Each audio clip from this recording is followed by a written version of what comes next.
Bonjour à tous, bonjour à toutes. Bonne année 2026. J'espère que vous avez eu un bon temps des fêtes et j'espère que la grâce, la paix du Seigneur va vous accompagner tout au long de 2026. Merci beaucoup, Jean, pour les chants ce matin. On a le privilège de pouvoir travailler la louange et la prédication ensemble. Si vous êtes arrivé en retard, vous allez être stressé ce matin. Parce que la prédication est exigeante. Et j'ai dit à Jean, rappelle-nous notre assurance. Parce que pendant la prédication, ça va être plus difficile. Ce matin, vous savez, au début de l'année, j'aime nous mettre au défi de réfléchir à l'année qui s'en vient. Je vous ai causé des crises d'anxiété les 2 dernières années en vous rappelant le nombre de semaines dans votre vie. Ce matin, je ne fais pas ça. Mais si on ne choisit pas un moment dans l'année, puis le début de l'année, on peut embarquer avec les autres personnes tout partout dans le monde qui prennent le début de l'année comme un temps pour planifier leur année. Si on ne planifie pas ce qu'on va faire, je ne parle pas d'avoir un calendrier et de marquer des dates, comme dimanche prochain pour les responsables, mais de dire comment je m'oriente cette année. Ça va ressembler à quoi? Qu'est-ce que je vais essayer de faire cette année, pour vrai? Si vous ne prenez pas de temps pour faire ça, c'est les circonstances de la vie qui vont manger tout votre temps. Je me souviens de ma grand-mère qui, lorsqu'elle a pris sa retraite, elle était contente. Je vais prendre ma retraite, je vais pouvoir coudre plus pour ma famille. Ma grand-mère était couturière. Elle s'est dit, quand je vais pouvoir prendre ma retraite, je vais pouvoir coudre pour ma famille. Arrivée à la retraite, elle était tellement occupée. Elle avait plus de temps, mais elle ne structurait pas nécessairement son temps. Elle faisait toutes sortes de projets qui passaient, puis des projets qu'elle avait planifiés depuis 5 ans. Ils ont fini, les tissus préparés, choisis, ont fini pliés dans l'armoire sans jamais être utilisés. Et ce matin, je vais regarder avec vous un moment clé dans l'histoire du peuple d'Israël. Un de ces moments charnières où le peuple de Dieu a eu à prendre une décision pour son avenir. Ce matin, on a chanté quoi? On a chanté l'assurance. L'assurance que notre Seigneur a accompli une œuvre suffisante pour nous. Et c'est vraiment un privilège d'être chrétien par rapport à être juif. C'est qu'on a Jésus qui a accompli les choses pour nous. Mais Dieu ne change pas. Et on est à la fin du livre, je vous amène à la fin du livre de Josué, au chapitre 24. Josué arrive à la fin de sa vie, et un peu comme lorsque Moïse est arrivé à la fin de sa vie, Moïse a fait un appel au peuple. Josué est à la fin de sa vie et il fait un appel au peuple. Le peuple est installé dans la terre promise cette fois-ci. La conquête a eu lieu, le territoire a été distribué, le peuple s'installe. Et le peuple constate que ce que Dieu avait promis, il l'a accompli, il a chassé les nations devant eux.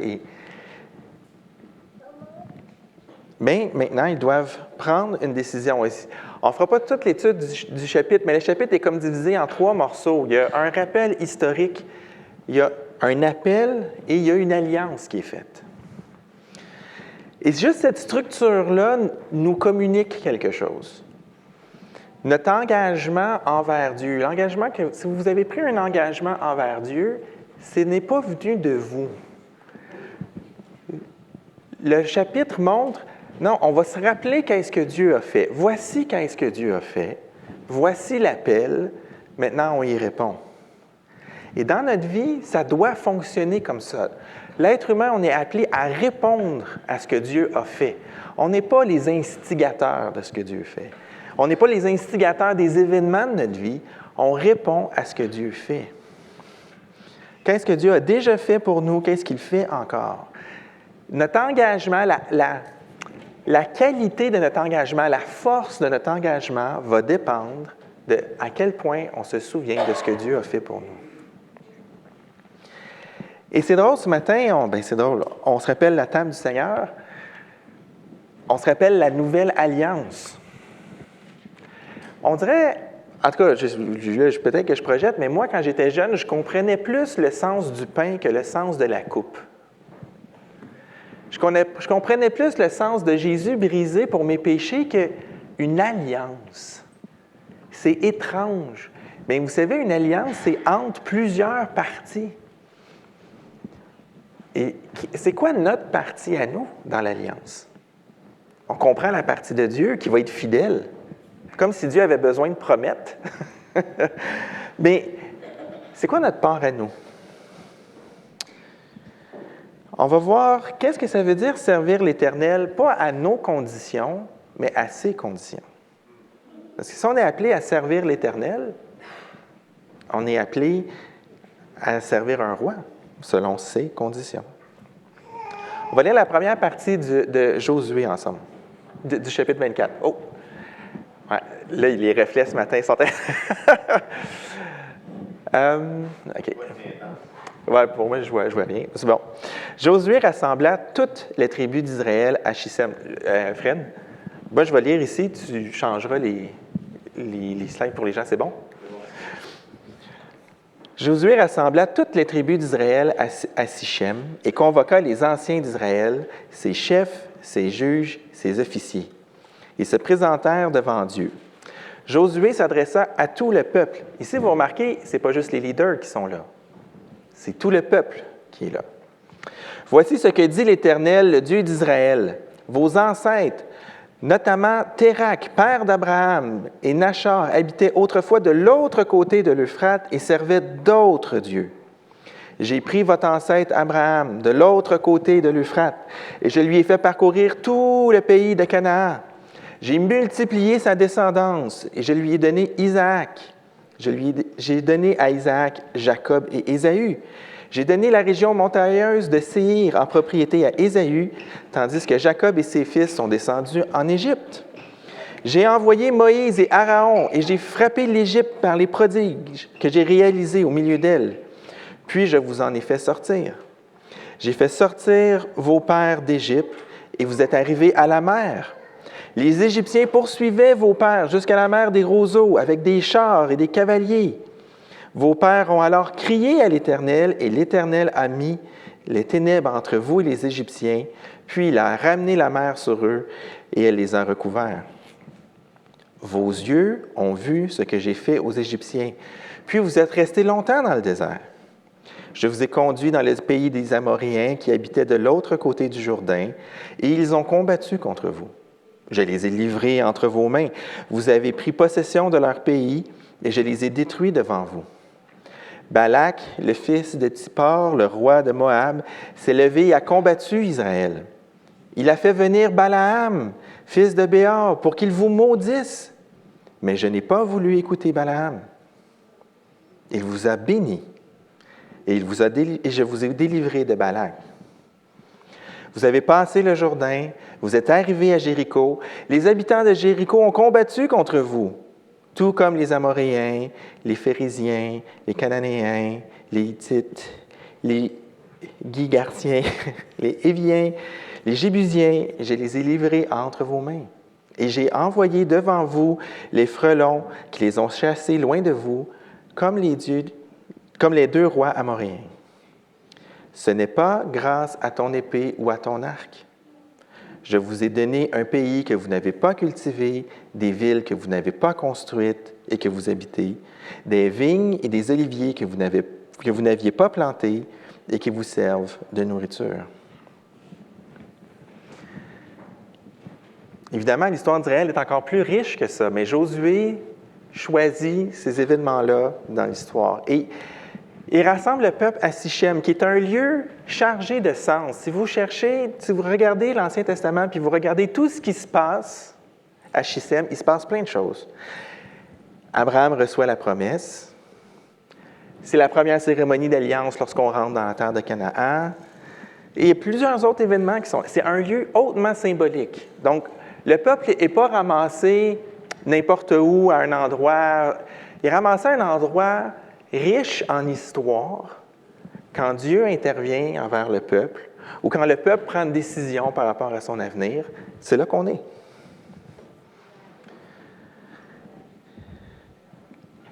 Et avez-vous remarqué qui parle dans le texte? C'est Dieu qui parle. J'ai fait ceci, j'ai fait cela, j'ai pris Abraham, je vous ai amené ici, j'ai chassé les pays devant vous, j'ai ramené la mer sur les Égyptiens. C'est Dieu qui intervient. Je vous ai donné un pays que vous n'avez pas cultivé. Toute l'histoire du salut pour Israël est présentée du point de vue de Dieu. C'est Israël qui est amené à prendre une décision, mais toute l'histoire, toute la récapitulation est présentée du point de vue de Dieu. On mentionne Moïse et Aaron, on mentionne Abraham, mais ils sont comme des accessoires dans l'histoire que Dieu fait. Ils sont des outils que Dieu prend pour accomplir. Pour les Israélites, Moïse, Aaron, Abraham, c'est comme « Wow! » Mais Dieu dit « Oui, entre autres choses, j'ai pris ces hommes pour intervenir dans l'histoire. » Mais c'est Dieu qui est l'autorité, c'est Dieu qui instigue, c'est lui qui démarre, c'est lui qui mène. Et Josué ne manque pas de mentionner l'infidélité en quelque part, l'idolâtrie. On mentionne le père d'Abraham qui servait d'autres dieux. Et puis les Égyptiens, de qui Dieu délivre le peuple. L'histoire d'Israël ne commence pas avec un noyau fidèle à Dieu. Elle commence avec des gens idolâtres. La personne qui est fidèle dans l'histoire, c'est Dieu. Ce n'est pas qui choisit des hommes tellement excellents. Dieu appelle des idolâtres à venir à son service. Il a fait ça avec Israël. Il fait ça avec nous. C'est la fidélité de Dieu qui est en avant. C'est sa souveraineté, ce n'est pas notre fidélité, ce n'est pas notre capacité de service, ce n'est pas ce qu'on a à offrir à Dieu. C'est qui il est qui l'amène à nous amener vers lui. Et c'est spécial parce qu'on mentionne Balaam. Qui est Balaam? Est-ce que certains s'en souviennent? Une sorte de prophète. C'est un prophète. Un homme qui a le pouvoir de donner des bénédictions. Oui. C'est un homme qui est capable de lancer le bonheur et le malheur sur les gens. C'est un mage. C'est un prophète qui est embauché, mais il connaît l'Éternel. C'est quelqu'un qui connaît l'Éternel. Et là, il est embauché par un roi ennemi d'Israël pour aller maudire le peuple. Est-ce que Dieu est pogné à écouter un faiseur de miracles? Qu'est-ce que Dieu aurait pu ignorer Balaam? Tout simplement. Mais ce n'est pas ça qu'il a fait. Il a forcé Balaam à bénir Israël. Dieu n'est pas soumis aux prophètes. Jamais Dieu est soumis à nous. Jamais. Même cet homme-là qui était reconnu et c'est spécial que Dieu a même, en quelque part, protégé ou utilisé sa réputation pour bénir son peuple. Dieu est souverain. Il n'est pas à la merci des hommes. Et même les prophètes, même les hommes de Dieu, même les personnes qui semblent être capables de faire des grandes choses, sont soumis à Dieu. Dieu n'est pas à la merci des hommes, ni les bons, ni les méchants. Dieu agit vraiment selon ce qui est son désir. Et c'est une bonne chose. Dieu n'est pas un homme pour avoir des mauvais désirs. Dieu reste libre d'agir et il agit comme il choisit d'agir. Et tout ce qu'on a chanté, l'assurance qu'on peut avoir, c'est parce que Dieu fait exactement tout ce qu'il veut quand il veut. Et c'est un Dieu qui tient ses promesses. Il n'y a rien qui fait obstacle aux promesses de Dieu. Et le verset 13 est vraiment fantastique. « Je vous ai donné un pays que vous n'avez pas cultivé, des villes que vous n'avez pas construites et que vous habitez, des vignes, des oliviers que vous n'avez pas plantés, qui vous servent de nourriture. » Ici, au Québec, on travaille fort.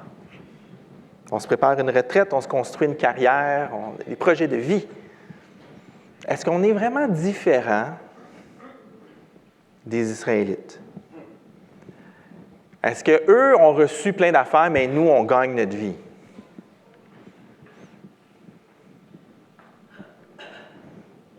Moi, quand je raconte mon histoire de vie, c'est évident que si je suis là où je suis, c'est parce que Dieu a tracé le chemin tout le long. Mon emploi en intelligence artificielle aujourd'hui, c'est parce qu'un jour, je suis allé passer une entrevue sans T-shirt et sans cravate. Sans complet et sans cravate.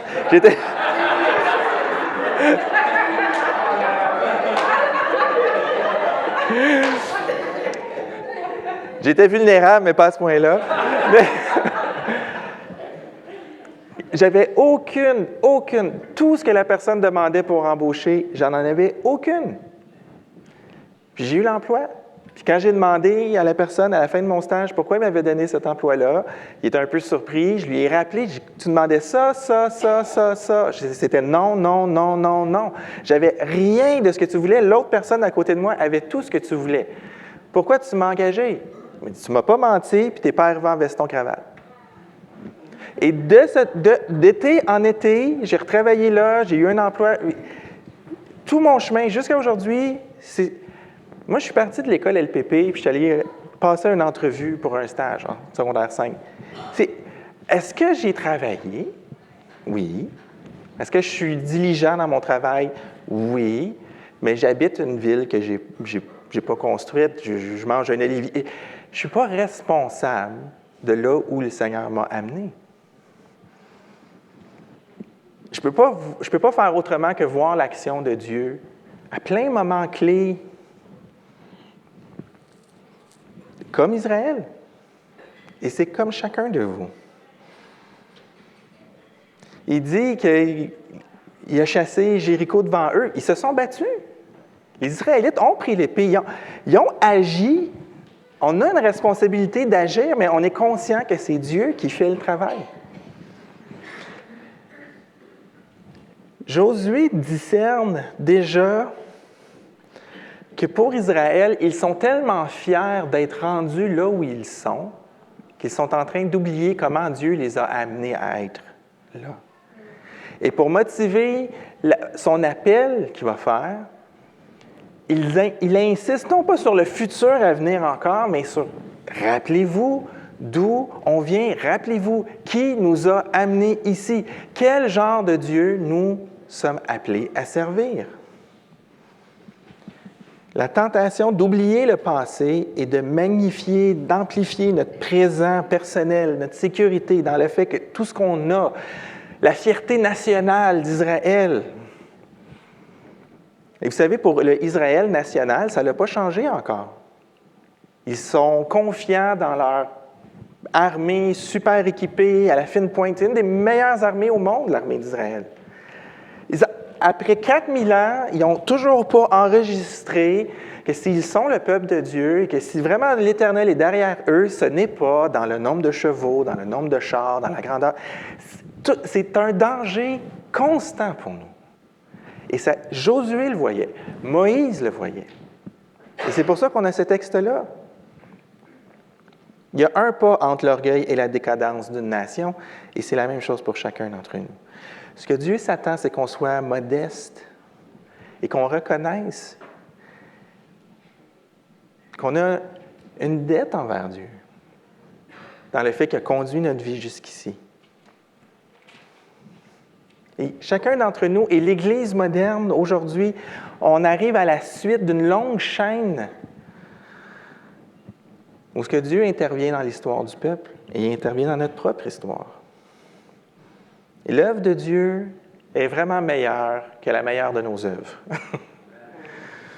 Nos œuvres sont insignifiantes dans le plan de Dieu. Notre vie est guidée par la puissance et la sagesse infinie de Dieu. Ce qui amène à dire que Dieu peut se passer de nous. Mais nous, on ne peut pas se passer de lui. Oui, mais on est appelé à servir l'Éternel. Quand tu sers quelqu'un, tu lui apportes quelque chose. Mais Dieu n'a pas besoin de nous. Ça veut dire quoi, alors, servir l'Éternel? Peu importe d'où vous venez ici, vous avez tous une histoire où Dieu a agi. Vous n'êtes pas arrivés ici par hasard à l'Église du Lac-Saint-Louis. Dieu t'a conduit, t'a protégé. On est au début de l'année, tu aurais pu rester couché. Si vous avez eu un temps des fêtes occupé comme chez nous, vous avez envie de faire dodo le matin, vous êtes ici. Vous êtes en ligne. Dieu t'ouvre des portes que tu n'aurais jamais pu ouvrir toi-même pour que tu sois ici ce matin. Prends le temps cette semaine de réfléchir, qu'est-ce que Dieu a fait pour t'amener jusqu'ici? Où as-tu vu clairement la main de Dieu? On a commencé ça à la fin de l'année passée. Des moments où Dieu a clairement agi dans ta vie. Prends le temps cette semaine encore. OK, Seigneur, tu m'as amené jusqu'ici, jusqu'à maintenant, jusqu'à aujourd'hui, en 2026, au Québec, là où tu habites, avec le travail que tu as, avec la santé que tu as. Dieu t'amène ici, à l'Église du Lac-Saint-Louis. Où Dieu veut-il te conduire maintenant? C'est quoi la prochaine étape? S'il t'attache ici à l'Église du Lac-Saint-Louis, c'est quoi son but? Pourquoi tu es ici ce matin et pas dans une autre assemblée? C'est quoi le but de Dieu? Qu'est-ce qu'il fait? Si je racontais votre histoire, je ne commencerais peut-être pas avec le père d'Abraham, mais Dieu est intervenu dans ta vie pour que tu sois ici, maintenant, ce matin, que tu sois attaché à l'Église du Lac-Saint-Louis. Qu'est-ce que Dieu veut faire? On a besoin de réaliser que Dieu nous conduit ensemble ici pour une raison. Ce n'est pas un accident. Notre investissement, notre engagement les uns envers les autres servent le royaume de Dieu. Et ça contribue à la progression de chacun d'entre nous dans notre croissance dans le Seigneur. Et un chrétien sans église locale, ça n'existe pas. Ce n'est pas le plan de Dieu. C'est ici qu'on met nos dons et nos services les uns pour les autres. C'est ici qu'on croit. C'est la façon dont Dieu se plaît à agir dans son peuple. Pas pour faire de l'Église du Lac-Saint-Louis une business super bien huilée, c'est pas ça que je suis en train de dire, mais Dieu fait ça pour qu'on grandisse. C'est le moyen que lui choisit. Il a fait tomber Jéricho avec des trompettes. Il veut faire grandir ses enfants maintenant à l'intérieur d'une Église. Mais ça demande du temps. Ça demande de l'investissement. Si vous pensez prendre du temps cette semaine pour planifier votre année, une des questions, c'est comment je vais me rendre disponible pour que le Seigneur m'utilise dans la façon dont il veut m'utiliser. Si votre calendrier est plein tellement que toutes les fois qu'on vous demande une petite seconde de temps pour un frère ou une sœur ou servir dans l'assemblée, vous êtes trop occupé, la question c'est qui prend les décisions? Est-ce que c'est vous ou est-ce que c'est Dieu? On a chanté plein de chants qui nous rappellent l'assurance, OK? Je ne veux pas que vous oubliez, on n'est pas en train de gagner notre espérance, on n'est pas en train de gagner notre salut, on n'est pas en train d'arracher la faveur de Dieu par notre service. Mais je suis en train de vous montrer que quand Dieu intervient pour son peuple, c'est toujours lui qui dirige et il amène son peuple à faire des choses pour le servir lui. Et c'est la même chose avec nous. Et comment Dieu choisit de fonctionner avec nous, c'est par la communauté ici. Quelle place on est prêt à mettre dans la communauté? Parce qu'après, je suis sévèrement en retard, après avoir fait cette récapitulation historique, là, Josué continue. Il va dire, maintenant, après avoir tout fait ce récit-là, maintenant, Craignez l'Éternel et servez-le avec intégrité et fidélité. Faites disparaître les dieux que vos ancêtres servaient de l'autre côté de l'Euphrate, Abraham et son père, notre origine d'idolâtre. Faites disparaître ça en Égypte et servez l'Éternel. Et là, il offre un drôle de choix. Je ne sais pas si, comme pasteur, on pourrait faire ça. Et vous dire, là, vous allez faire un choix. Vous allez choisir de servir Dieu, vous allez rester ici, ou, si vous ne trouvez pas bon de servir l'Éternel, allez vous choisir une autre place ailleurs. Ce serait un peu bête. Ça serait... mes collègues du conseil m'appelleraient après Jean-Philippe, qu'est-ce que tu as fait ce matin? Il y a un temple bouddhiste à Châteauguay, il y a une mosquée, il y a un centre d'achat. Si vous voulez servir un autre Dieu que l'Éternel, il y a de l'offre à Châteauguay. Allez-y. C'est ce que Josué fait. Je vais le faire. Si vous ne trouvez pas bon de servir l'Éternel qui a fait tout ceci... Oui? Ah, oui. Merci. Choisissez qui vous voulez servir. Soit les dieux que vos ancêtres ont servis de l'autre côté de l'Euphrate, soit les dieux des Amoréens dans le pays duquel vous habitez. Quant à ma famille et moi, nous servirons l'Éternel. Facile, Josué, tu es à la fin de ta vie. Toi, c'est pas trop exigeant. Toi, tu l'as déjà fait. Tu as été choisi par Dieu, on sait bien. Josué ne demande pas juste d'ajouter Yahweh à la liste. Faites pas entrer l'Éternel dans votre petit panthéon. Il ne rentre pas dans un panthéon. Craindre l'Éternel, c'est cette attitude et ce respect de la... Je suis un enfant de Dieu. Dieu, c'est mon Père. C'est lui qui m'a amené jusqu'ici. Intégrité, en hébreu, ça veut dire entièrement, pleinement, sans division. Plein. Il n'y a pas de place pour autre chose. Et avec fidélité, ça veut dire loyal, dans la durée, sans vaciller. Faites disparaître les dieux étrangers. C'est comme Israël n'a pas encore rompu avec les dieux étrangers. Tout le polythéisme de la Mésopotamie est là, bien vivant. 400 ans en Égypte, ça l'a marqué un peuple. Ce n'est pas 40 ans dans le désert, plus probablement un bon 40 ans de conquête qui ont changé ça, parce qu'en chassant les nations, ils ont découvert des nouveaux dieux qui ont intégré. Et c'est drôle parce que Josué dit, choisissez qui vous voulez servir. L'Éternel, qui n'a jamais eu de rival jusqu'à maintenant, ou les dieux du pays où on est, qui n'ont pas pu délivrer les habitants du pays de l'Éternel. Est-ce que c'est ces dieux-là que vous voulez servir? Allez-y! Choisissez!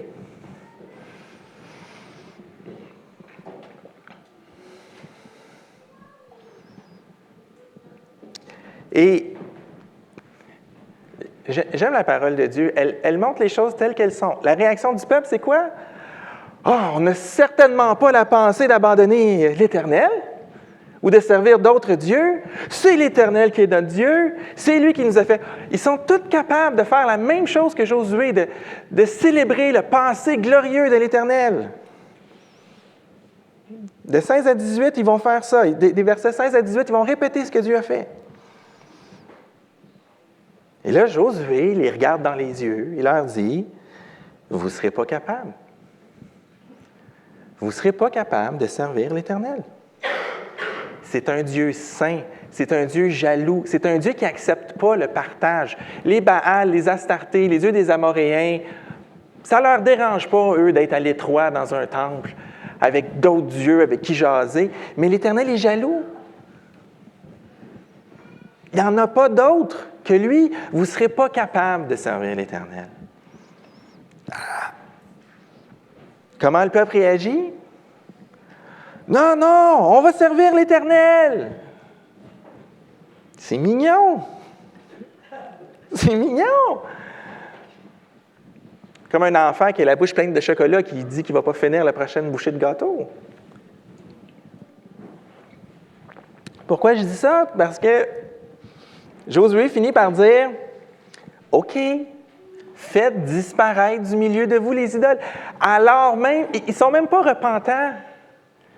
Ils sont pleins d'idoles encore, ils ont toutes leurs petites statuettes puis les petites choses. Puis ils sont là, « On va servir l'Éternel, on va servir l'Éternel. » Puis comme c'est un Dieu jaloux, « On va servir l'Éternel, on va servir l'Éternel. » OK, faites disparaître du milieu de vous les dieux étrangers. Choisissez qui veut vous les servir.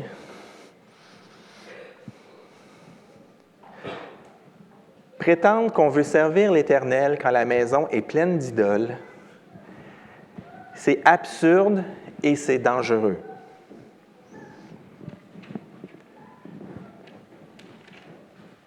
C'est absurde parce que l'Éternel ne rentre pas dans une maison pleine d'idoles. Les idoles n'ont pas de place avec l'Éternel. Et c'est dangereux parce que Dieu demande à ses enfants quelque chose qui tolère plus dans les nations. Les nations ont plein de dieux étrangers, puis Dieu fait pleuvoir et il fait pousser le soleil et il fait tout ça. C'est pas de souci. Il fait pousser la nourriture grâce au soleil. Ah, je suis fatigué. Mais quand c'est son peuple qui est idolâtre, il les envoie en exil. Il fait venir la famine, il fait venir la guerre.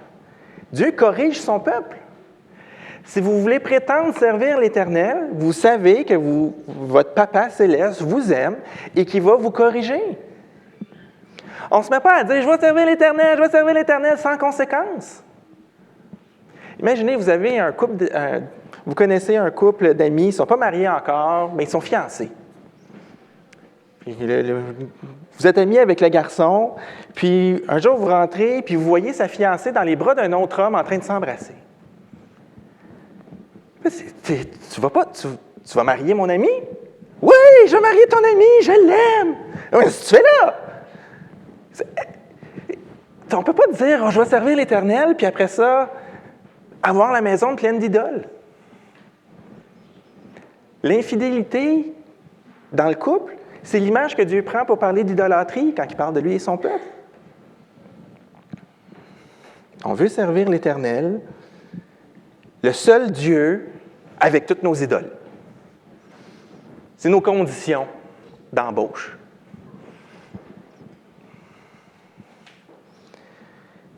Pour Israël, ça allait amener l'exil.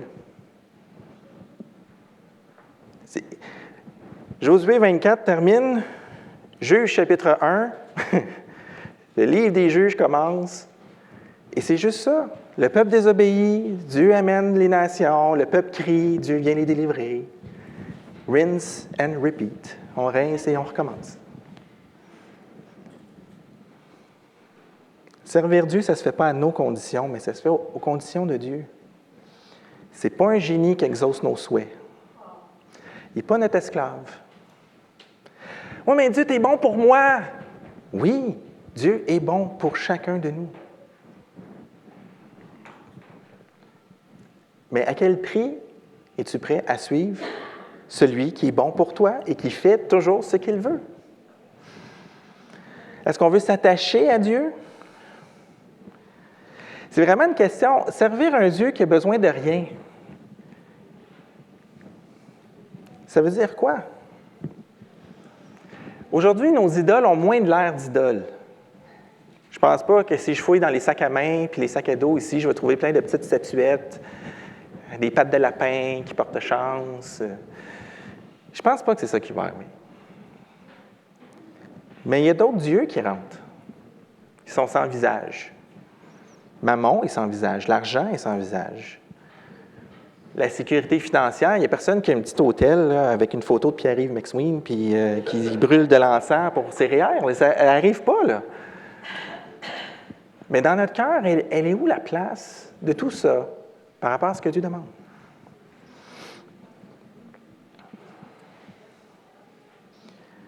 Qu'est-ce qui prend la première place?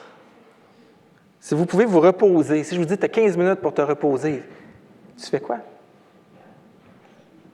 Je dors. Je vais écouter une série. Je vais écouter la fin de la game d'hier. C'est quoi qui...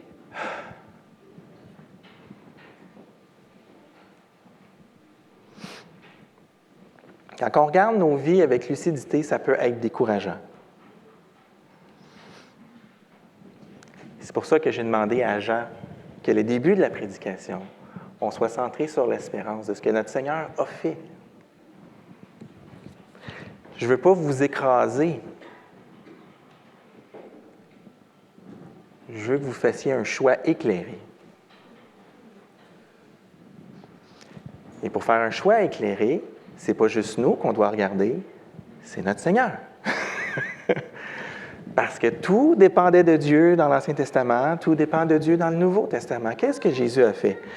Dans l'Évangile de Jean, Jésus dit, « Quand vous aurez élevé le Fils de l'homme sur une croix, alors vous reconnaîtrez que moi, je suis.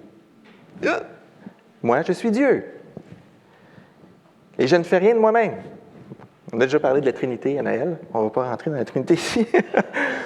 Mais je dis ce que mon Père m'a enseigné. Celui qui m'a envoyé est avec moi. Il ne m'a pas laissé seul parce que je fais toujours ce qui est agréable. On en a un, notre Seigneur, qui fait toujours ce que Dieu demande. Il ne fait rien de lui-même, mais il juge d'après ce qu'il voit au Père, parce qu'il fait non pas sa propre volonté, mais celle de son Père. Si on veut servir Dieu, on commence à avoir une piste ici. Ma nourriture est de faire la volonté de celui qui m'a envoyé et d'accomplir son œuvre. Si on veut servir le Seigneur, qu'est-ce qu'on fait? On cherche sa volonté, puis on l'accomplit. C'est pas qu'on sert le Seigneur, on y rend des services. On sert le Seigneur, on exécute ce qu'il demande.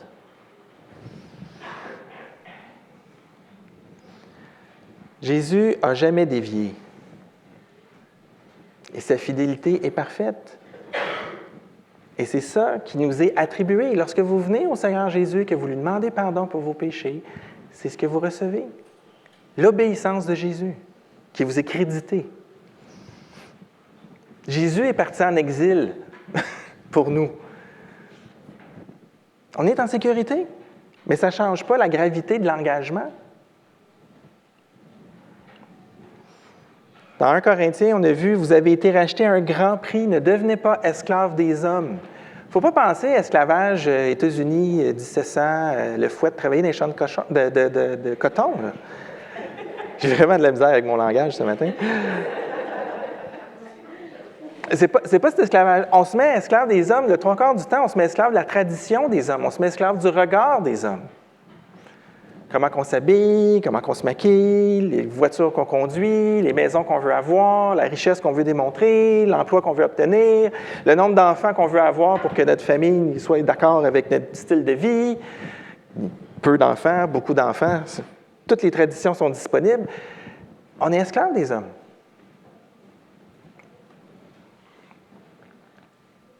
Mais en Jésus, on rentre dans le repos de Dieu. Ne nous mettons pas à nouveau esclaves des hommes. Je ne veux pas que vous essayiez plus fort de servir Dieu ce matin. Je veux que vous preniez une décision. Est-ce que je veux servir l'Éternel ou pas? J'espère que je vais vous revoir la semaine prochaine, de tout mon cœur, parce qu'en dehors de Dieu, il n'y a pas de salut. C'est un drôle de choix. Il n'y a pas vraiment de choix. Mais on ne peut pas faire semblant de servir Dieu. Je pense que c'est ça l'idée. Le service ne naît pas de la culpabilité ou de la peur. Ce qu'on se rappelle ce matin, c'est la perfection de l'alliance qu'on a en Jésus. Jésus, c'est parfait ce qu'il fait. Fait qu'on ne sert pas par crainte de perdre accès à Dieu. On ne sert pas par culpabilité pour nos péchés, pour essayer de couvrir ce qu'on a fait. Parce que Jésus a déjà tout fait. Et si vous vous dites, « Ouais, mais Jésus a tout fait, mais moi, je vais en rajouter une couche. » Vous rajoutez une couche sur le péché que Jésus a porté. Parce que c'est l'orgueil de penser qu'on peut rajouter à ce que Jésus a fait. Ce n'est pas sans conséquence de penser qu'on va rajouter, pour être sûr, être safe, rajouter une affaire dans le mix. Reconnaissons que ce que Jésus a fait, c'est pleinement suffisant. Parce que lui a pleinement, tout le temps, accompli la volonté de son Père. Fait qu'on n'est pas à Sichem ce matin, mais on est devant la table du Seigneur. Le Seigneur, dans sa bonté, nous a laissé ce temps-là pour se rappeler ce qu'il a fait pour nous. J'hésite toujours à faire des symboles avec des objets. Des fois, j'ai pensé cette semaine à acheter un paquet de petits galets puis à dire, vous donnez toute une petite roche, puis si vous voulez servir l'Éternel, venez mettre une roche dans un bocal. J'ai toujours un peu d'hésitation à faire ça parce que j'ai peur que ça devienne trop important. Mais vous pouvez vous écrire un petit papier puis le mettre dans votre Bible. Cette année, je veux servir l'Éternel. Je veux m'engager dans la communauté qui est ici. Si vous reconnaissez qu'on est une assemblée qui sert le Seigneur, on n'est pas la seule au Québec, gloire à Dieu, mais si vous reconnaissez qu'on est une assemblée qui sert le Seigneur puis que vous voulez vous engager à servir l'Éternel, ça va passer par ici. Le calendrier de l'Église, les églises maisons, les groupes jeunesse, les groupes de prière, d'être ici ensemble quand on commence le matin. Comme ça, vous avez le temps de goûter la louange avant de vous faire ramasser par la prédication. Parce que c'est un tout.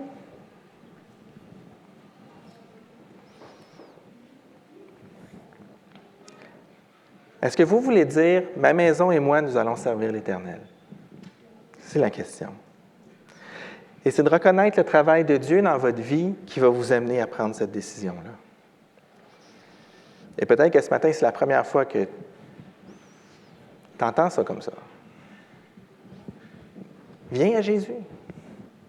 Lui a vécu l'exil pour toi. Lui a parfaitement tout accompli pour toi. Il n'y a rien à rajouter. Tu as juste à recevoir son pardon. C'est une grâce de servir l'Éternel après avoir reçu son pardon, pas pour l'obtenir. Et servir l'Éternel, c'est accomplir sa volonté, c'est comprendre qu'est-ce qu'il attend de nous selon la parole et y aller, pas selon nos idées, selon la parole.